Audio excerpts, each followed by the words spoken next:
We moeten even zien hoe dat ding uitloop aan krijgen hier. De uitloeken. Dat moeten we bezieken.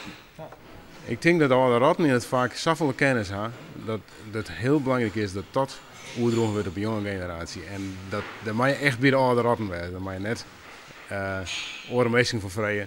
Nee, de meesting uit het vak. Dat is het belangrijkste. De mensen zelf die klagen er al over dat er zo'n beetje restauratie timmerman zijn op dit niveau. Zou deze cursus, deze opleiding daarom helpen kunnen? Zeker, ja. Het is een